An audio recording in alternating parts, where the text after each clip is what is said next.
Hello everyone, Marc here from Verve Group. It's been a little while since we've done a video and a COVID update, so welcome back. Good, and it's been good. The following we've had on our other videos has been, and the feedback has been terrific. So we're glad that this can be of some use to you all. But today I am joined by Eddie Griffith from ReGroup Solutions. Eddie has been on before on one of our videos talking about directors' liabilities, but today he has noticed that there is an uncanny parallel between the economic crisis and the health crisis that Australia and the world is facing, and he's going to talk about those, and he's also going to talk about post-COVID, what businesses can do and what they should be looking for to make sure that they're not another statistic. So Eddie, welcome and thank you for your time today. It's been a little while, but great to see you. Thank you very much, Mark. Thanks for the opportunity to talk again. Yeah, lots happened since we last spoke. Yeah, absolutely. Yeah, ups and downs. This is what we call in the turnaround profession as a black swan event, which basically means highly volatile. No one really knows what's going to happen, but you've got to stay vigilant. Right, I shall just share my screen. So, yeah, the COVID crisis.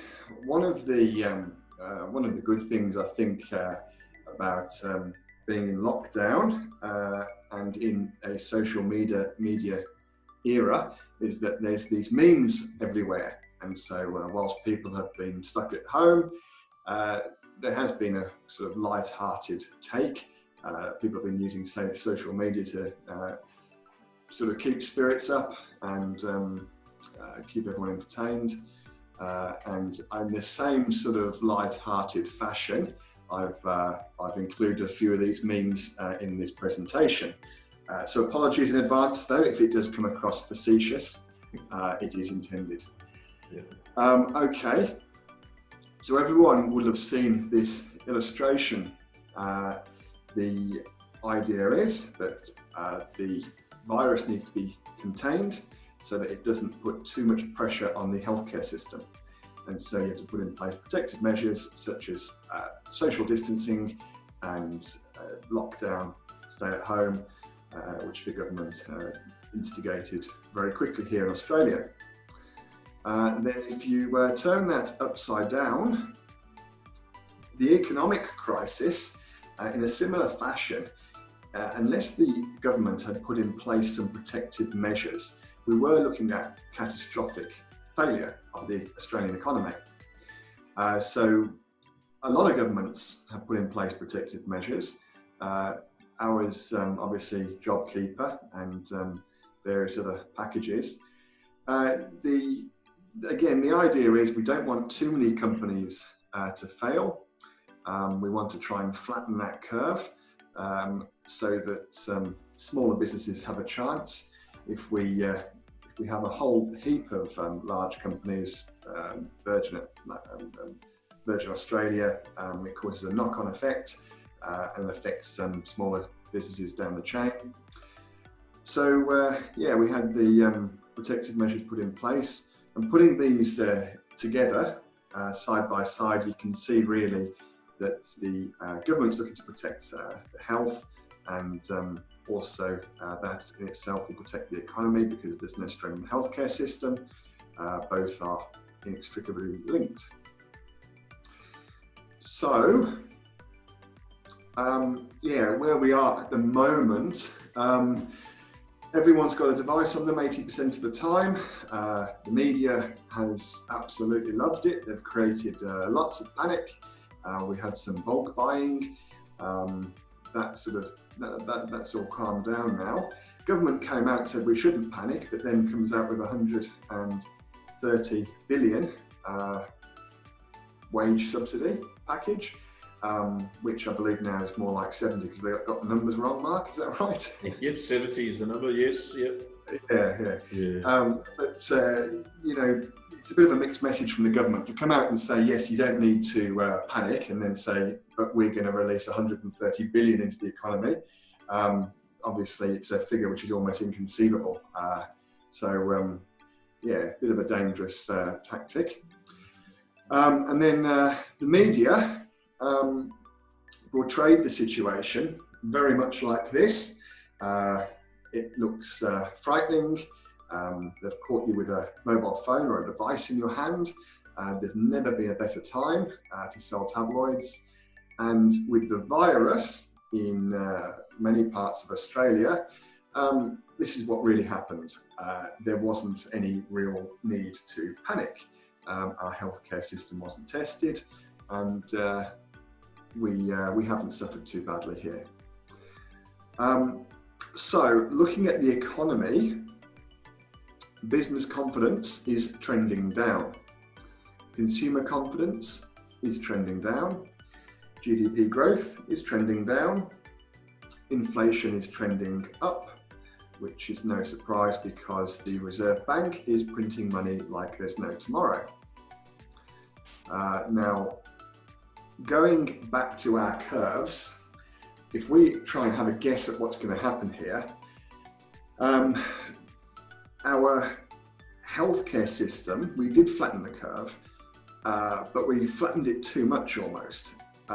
We haven't experienced the same exponential growth that every single other country that's been affected has encountered. So we flattened it too much.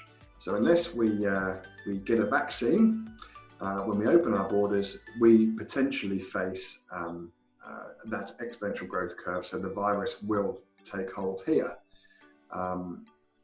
at some point.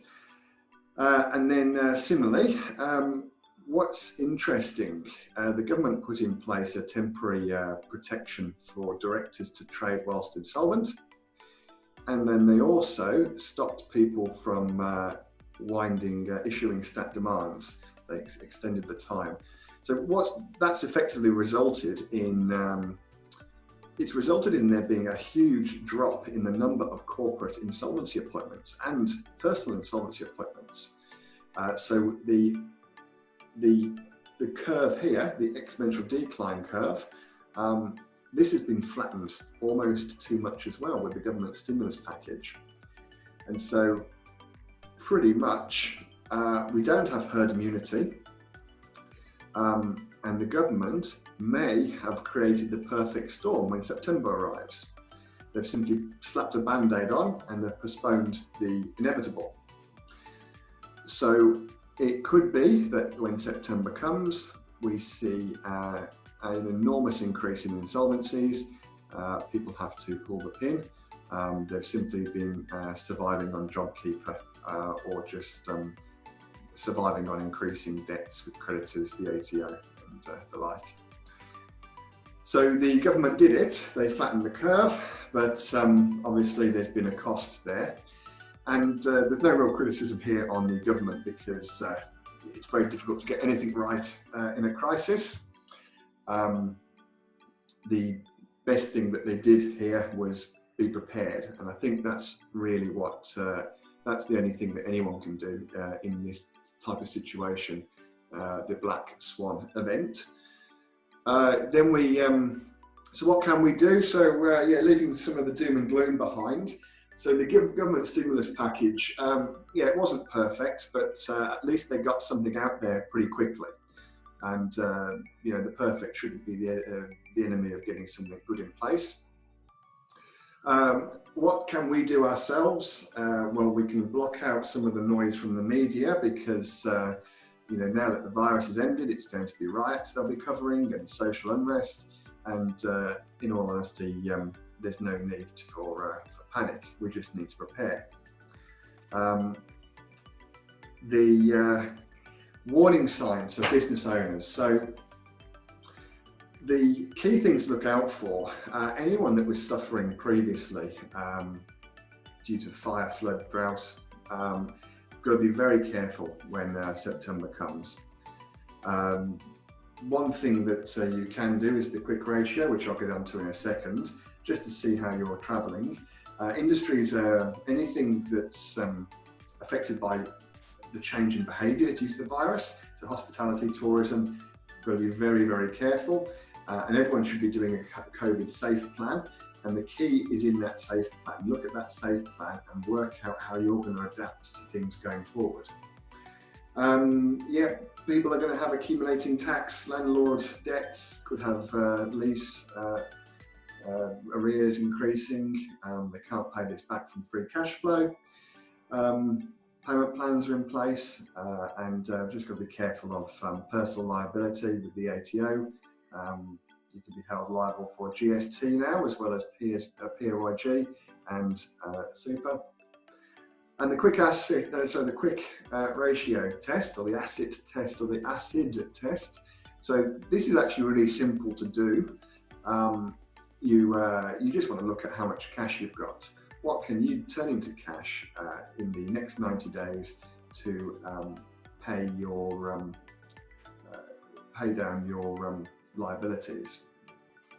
And if you've got any real queries about that one, I think the key is here to pick up the phone, speak to your friendly accountant, Marc Lauder. Thank you, Eddie. Okay, so yeah, in terms of behaviour, just a quick clip to give it a demonstration.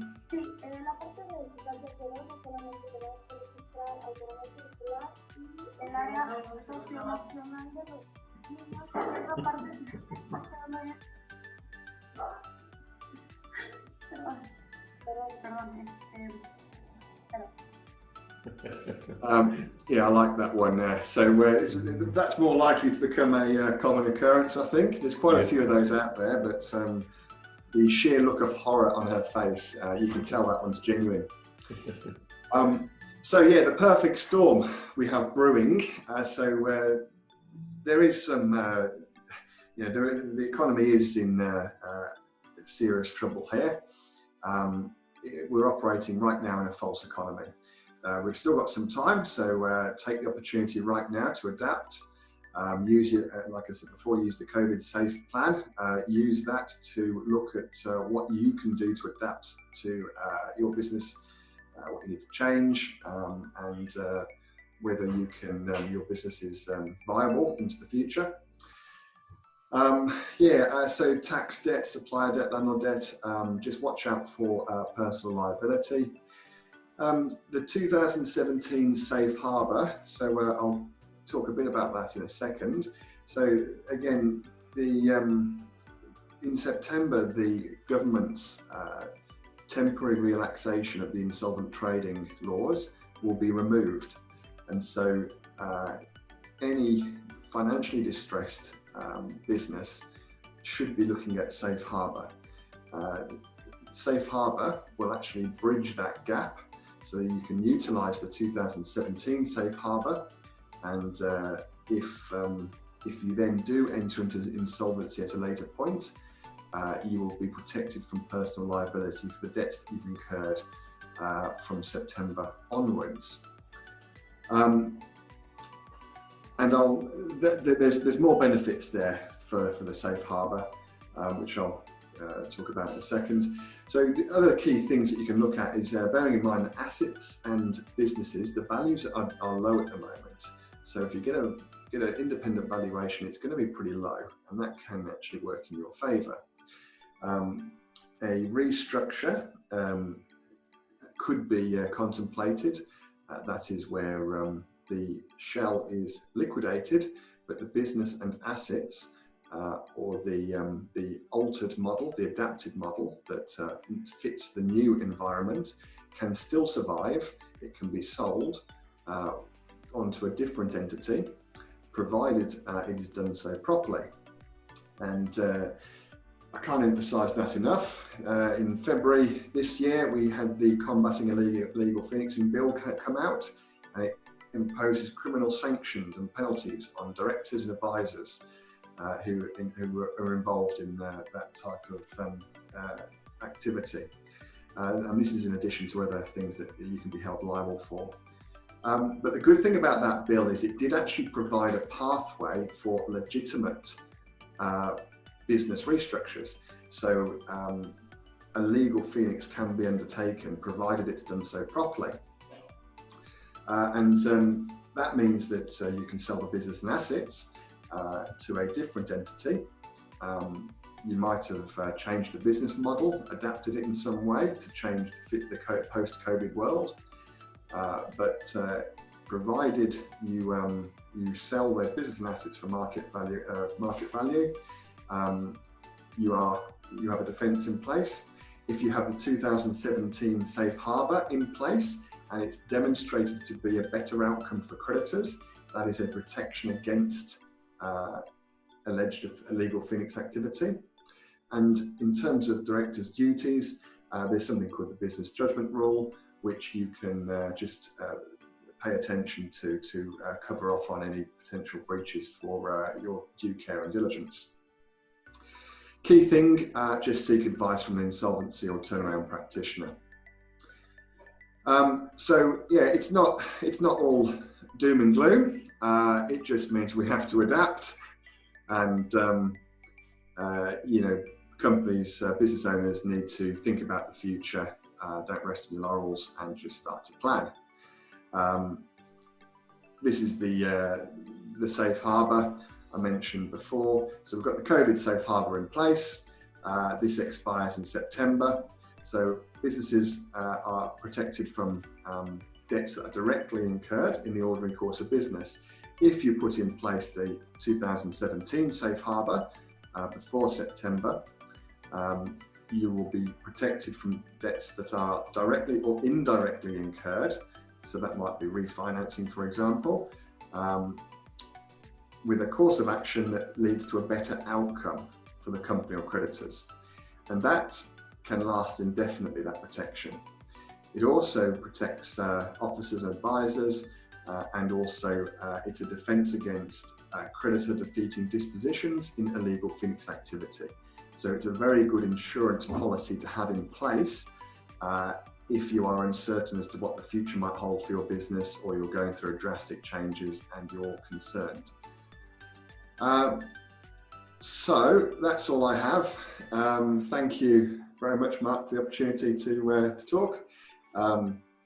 Yeah, the pubs are open and we're being encouraged to go and spend our money locally, which is excellent, because I intend to be doing that. And I too, yes. It is good to see that things are slowly opening up, and but yeah, more restrictions need to be lifted if we're to get this economy going. And I think you've made I think the big point here for everyone with the business is that, you know, think about post-COVID. How does September onwards look for you and your business without government support? Yeah, where will your customers be coming from over the next few years? So yeah, but have a plan. That's definitely, and yeah, if you think you're in trouble, seek advice, because otherwise it could come back to bite you personally.